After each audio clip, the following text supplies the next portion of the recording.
Hello friend, আসসালামু আলাইকুম। আমি ইশরাত চলে এসেছি আজকে নতুন একটি রেসিপি নিয়ে। শীতকাল আসবে আর স্যুপ খাবো না, এটা তো আসলে হয়ই না।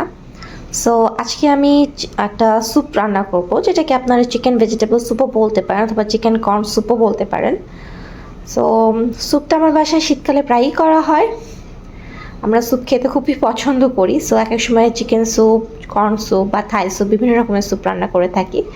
সো আজকে আমি আপনাদের চিকেন ভেজিটেবল আর কর্ন স্যুপটা দেখাবো। চলুন দেখি এটা করতে আমাদের কী কী ইনগ্রিডিয়েন্টস লাগছে।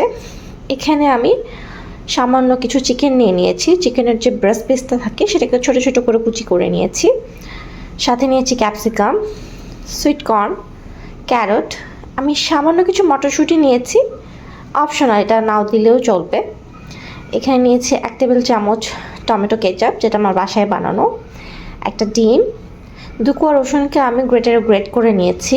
এখানে নিয়েছি সামান্য গোলমরিচ গুঁড়া, রসুন পাউডার আর হচ্ছে আদার পাউডার। সাথে আমাদের লাগবে বাটার আর কর্নফ্লাওয়ার, যেটা আমরা পরে অ্যাড করব। চলুন তাহলে আমরা স্যুপটা কীভাবে বানাই আজকে দেখি। আজকে আমি আমার রান্নাটা করব কারি কুকারে। আমার কারি কুকারটা অনেক পুরাতন। এটা আমার বাবা ইউজ করতো। আমার বাবা যখন আমি যখন এসএসসিতে পড়তাম তখন উনি ঢাকার বাইরে জব করতো। সো তখন উনি এটাতে রান্না করতো। সো এটা আমি ওনার স্মৃতি হিসেবেই নিয়ে এসেছি। একটু আপনাদের দেখে মনে হতো অনেক পুরানো, বাট এক্সকিউজ মি, মাফ করবেন। তো কারি কুকারটা আমি অন করে দিয়েছি। এবার এর মধ্যে আমি দিব 1 টেবিল চামচ বাটার,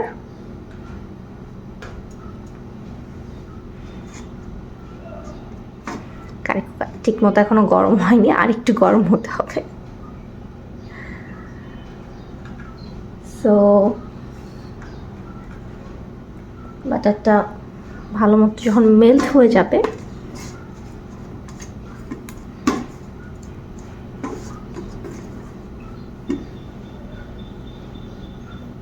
এখন আমি এর মধ্যে দিয়ে দেবো সে গ্রেট করে রাখা রসুনটা।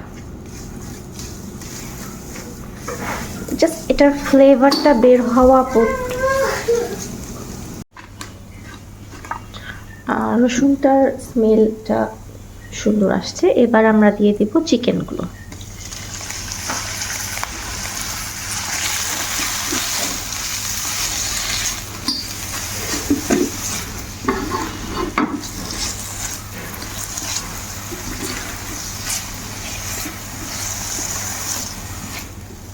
চিকেনটাকে একটু ভাজা ভাজা করে নিব।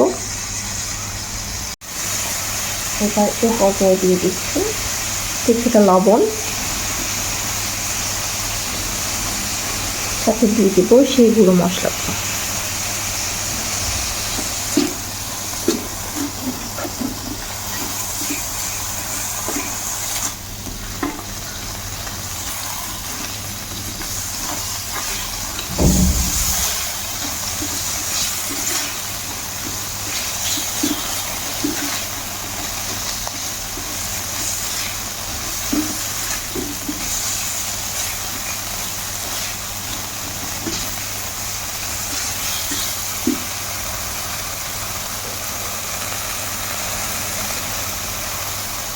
এবার আমি এর মধ্যে দিয়ে দিচ্ছি বড় এক গ্লাস পানি।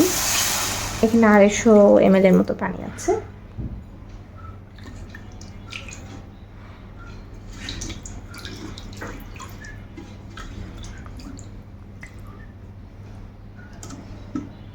এবার এই পর্যায়ে আমি চিকেনের সাথে সব রকমের ভেজিটেবলসগুলো অ্যাড করে দেব এবং এটাকে সিদ্ধ হওয়ার জন্য দিয়ে দেব।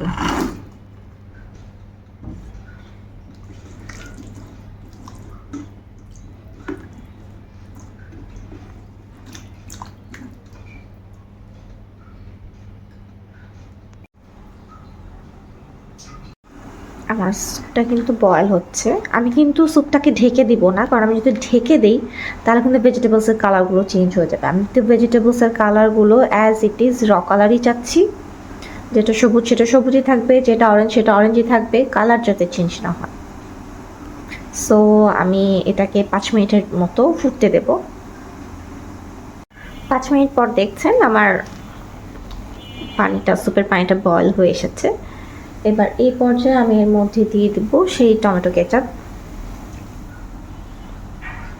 আপনারা এখানে চাইলে আরও বিভিন্ন ধরনের সস ব্যবহার করতে পারেন, কিন্তু আমি করব না, কারণ সয়া সস বা এই জাতীয় সসগুলো ইউজ করলে স্যুপের কালারটা একটু কালচে হয়ে যায়, তখন দেখতে খুব একটা ভালো লাগে না।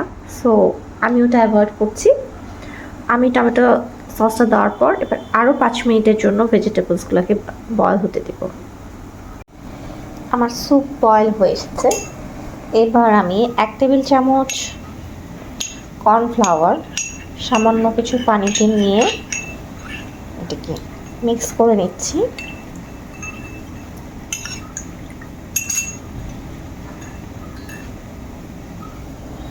এবার আমি এটাকে স্যুপের মধ্যে দিয়ে দিচ্ছি।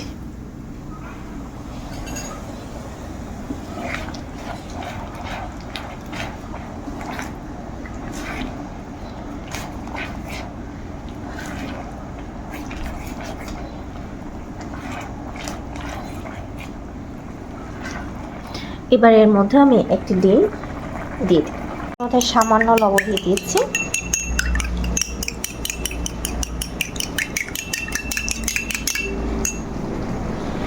এবার আমি এই ডিমটা স্যুপের মধ্যে দিয়ে দিচ্ছি।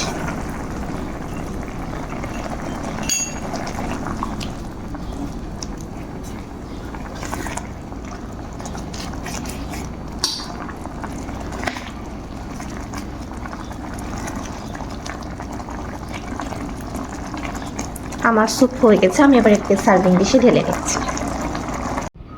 আমি স্যুপটিতে সার্ভিং ডিশে ঢেলে নিয়েছি।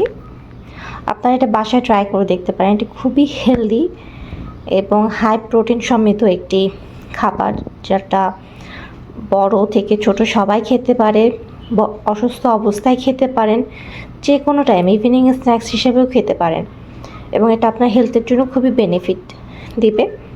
সো স্যুপটা যদি বাসায় ট্রাই করে থাকেন, কেমন হয়েছে আমাকে অবশ্যই কমেন্ট করে জানাবেন। আর আমার রান্নাটা যদি ভালো লেগে থাকে প্লিজ কমেন্ট করবেন, আর প্লিজ আমার চ্যানেলটি সাবস্ক্রাইব করে দেবেন। দেখা হবে নেক্সট কোনো ভিডিওতে। আল্লাহ হাফেজ।